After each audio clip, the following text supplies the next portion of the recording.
దేవునికి మహిమ ఘనత ప్రభావములు కలుగును గాక. మరొక ఉదయకాలపు సమయము. పిల్లరా, అందరూ కూడా ఈ సమయం కొరకే ఆశతోనూ ఆసక్తితోనూ చూస్తూ ఉన్నారని, కనిపెడుతున్నారని నమ్ముచున్నాను. ఈ సమయము చాలా విలువైనది, శ్రేష్టమైనది. కాబట్టి ఈ సమయం కొరకే మీరు ఆదృత కలిగి ఉన్నారని, ఆసక్తిని కలిగి ఉన్నారని నమ్ముచున్నాను. ప్రియ సహోదరుడా, సహోదరి, ఎందుకంటే ఈ సమయంలో మేల్కొల్పు ప్రార్థన సహవాసం ద్వారా దేవుని యొక్క వాక్యము మీ ముందుకు వస్తుంది. మీ గృహాలలో ఈ వాక్యం వినపడడానికి దేవుడు ఈ సమయాన్ని కేటాయిస్తూ ఉన్నాడు. ప్రియ సహోదరుడా, ఈ సమయము మేల్కొల్పు ప్రార్థన సహవాసపు సమయం. ఈ సమయం కొరకే మీరు ఆసక్తితో ఎదురు చూస్తున్నారనేది నా యొక్క ఆశ. మరి నేను నమ్ముతూ ఉన్నాను. ఎందుకంటే ప్రతిదానికి ఒక సమయం ఉంది. ఆ సమయము మరి మనకి ఇవ్వబడుతుంది. ప్రసంగి గ్రంథం 3వ అధ్యాయం 1వ వచనంలో రాయబడిన మాట ఏమిటంటే, ప్రతి దానికి సమయము కలదు. ప్రతి దానికి సమయం కలదు. ఆకాశము క్రింద ప్రతి ప్రయత్నమునకు కూడా సమయం కలదు. ప్రతి ప్రయత్నానికి కూడా సమయం కలదు. అంటే ఆ సమయము మరి ఆ సమయంలోనే అది జరగాలని ఒక సమయాన్ని దేవుడు ఏర్పాటు చేస్తున్నాడు. ఆకాశం కింద ఉన్న ప్రతి ప్రయత్నానికి కూడా ఈ మేల్కొల్పు ప్రార్థన సహవాసము కూడా మరి ఒక ప్రయత్నమే. ఏంటి ప్రయత్నం అంటే ప్రతి ఒక్కరిని కూడా ఉదయమునని వాక్యము ద్వారా పలకరించాలనే ప్రయత్నం, ఉదయమునని దేవుని యొక్క వాక్యమును మీ హృదయాలకు చేరువ చేయాలనేటువంటి ప్రయత్నము, ఉదయముననే ఈ ప్రయత్నం ఎందుకనంటే మీరు మీ ప్రారంభ గడియల్ని, మీ ప్రారంభ సమయాన్ని దేవునితో మరి గడపాలని, దేవునికి వాక్యములు గడపాలని, దేవునికి సహవాసములు గడపాలనే ఉద్దేశంతోనే ఈ ప్రయత్నం చేస్తున్నాం. ఈ ప్రయత్నానికి కూడా ఒక సమయాన్ని కేటాయించాం. అదేమిటంటే ఉదయకాల సమయం. దేవుడు ఇస్తున్నాడు ఒక సమయాన్ని. దేవుడు అంటున్నాడు ప్రతిదానికి ఒక సమయం కలదు. మేల్కొల్పు ప్రార్థన సహవాసానికి కూడా ఒక సమయం కలదు. అది ఉదయమున 5 గంటలకు ఈ సమయాన్ని మరి ఇస్తూ ఉన్నాడు. ప్రియ సహోదరుడా, ఈ సమయంలో మనం చేయవలసింది, ఈ సమయంలో మనం చేయాల్సింది మనం ఖచ్చితంగా చేయాలి. ఏమిటి ఈ సమయంలో మనం చేయాలి అంటే వాక్యము వినాలి. ఏమి చేయాలి అంటే ప్రార్థన సహవాసములో పాలుపంపులు పొందుకోవాలి. ఈ సహవాసము ద్వారా మనం బలపరచబడాలి. ఈ సహవాసం ద్వారా దేవునికి వాక్యం మనకు దగ్గర అవ్వాలి. ఈ సహవాసము ద్వారా దేవునితో మనము అంటుకట్టబడాలి. ఈ సహవాసము ద్వారా మరి ఉదయకాలముననే మనకి ఇవ్వబడుతున్నటువంటి ఈ సమయాన్ని సద్వినియోగపరుచుకొని ఈ సమయమును బట్టి రాబోయే సమయం అంతటిని కూడా చక్కగా ప్రణాళిక చేసుకోవాలి, చక్కటి ప్లానింగ్ చేసుకోవాలి, చక్కటి స్ట్రాటజీ చేసుకోవాలి, చక్కటి ఆలోచన విధానముతో మరి సమయాన్ని ప్రతి గడియని కూడా ఉపయోగించుకోవాలి. ప్రియ సహోదరుడా, సహోదరి, ప్రతిదానికి కూడా సమయం ఇవ్వబడుతున్నటువంటి ఈ సమయాన్ని మనం సద్వినియోగపరుచుకోవాలి. ప్రతిదానికి కూడా సమయము కలదు అంటున్నాడు.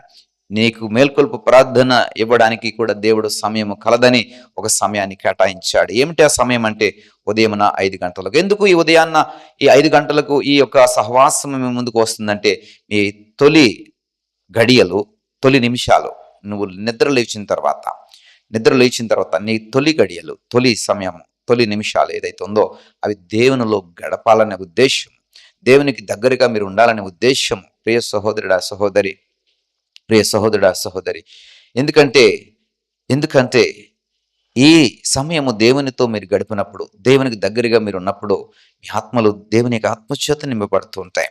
ఎందుకంటే ఆ ఆత్మే మనల్ని నడిపిస్తూ ఉంటుంది. ఎందుకంటే ఆత్మే మనల్ని లీడ్ చేస్తుంటుంది. ఎందుకంటే ఆత్మే మన యొక్క స్థితి అంతటిని కూడా దీవెనకరంగా ఉంచాలా, లేదా మరి శాపస్థితిలో ఉంచాలా, ఆత్మ నడిపింపును బట్టి సమస్తం జరుగుతూ ఉంటాయి.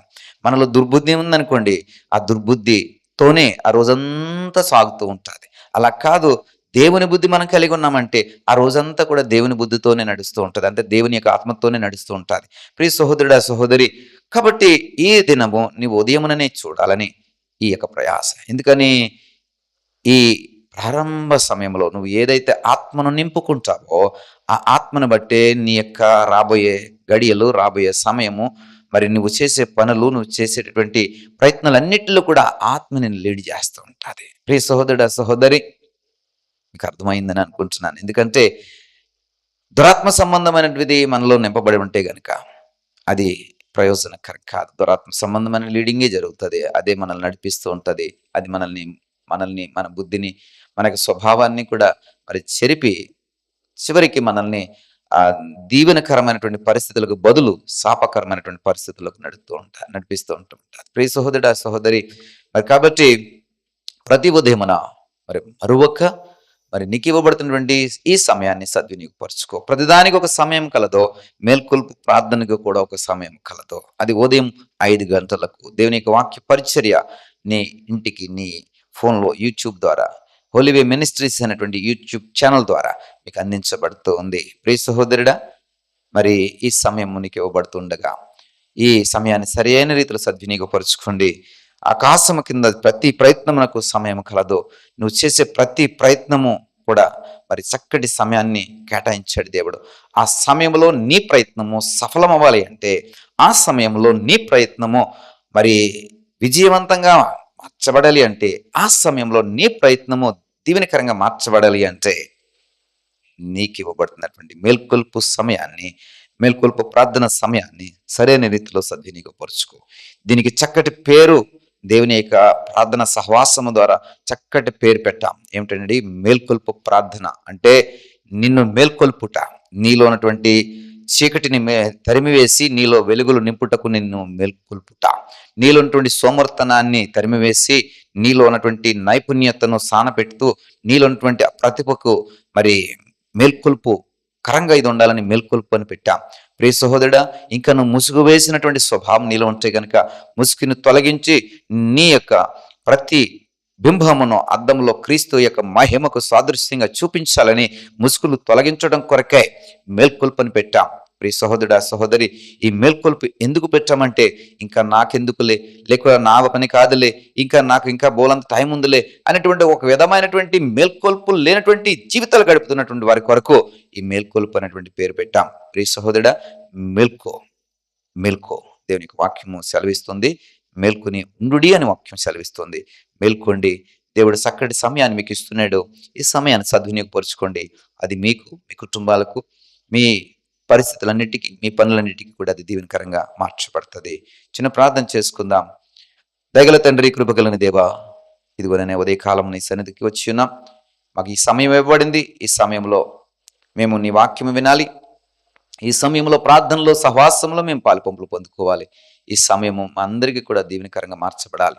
ఇదిగోనైనా ఈ సమయంలో మేము నీతో గడిపేటువంటి ఈ యొక్క నిమిషాల్లో, ఈ గడియ, ఈ సందర్భాన్ని ప్రభా మేము ఆధారంగా చేసుకుని మా దినమంతటిని కూడా సరైనటువంటి సమయాలు పొందుకునే వారంగా, మా దినమంతటిని కూడా సరైనటువంటి రీతిలో ప్రణాళిక చేసుకోవడానికి, సరైనటువంటి రీతిలో నడుచుకోవడానికి ఈ యొక్క సహవాసము మాకు మరి నాయన ఉపయోగపడినట్లు కృప చూపించండి. ఈ మేల్కొల్పులోనికి వస్తున్న ప్రతి బిడ్డను కూడా మరి నాయన మేల్కొల్పండి. వారి యొక్క చీకటి స్థితిని తొలగించి, ముసుగు వేయబడినటువంటి స్థితిని తొలగించి, సోమర స్థితిని తొలగించి ఈ మేల్కొల్పులో నిలబెట్టండి. మీకే ప్రభా మనవి చేస్తున్నాం, ప్రార్థన చేస్తున్నాం. మీ అద్భుతమైన కార్యాలు మా జీవితాల్లో జరిగించమని, మహిమ, ఘనత, ప్రభావం మీరే పొందుకోమని యేసువారి నామమున ప్రార్థించి పెట్టుకుంటున్నాం పరమ తండ్రి. ఆమేన్.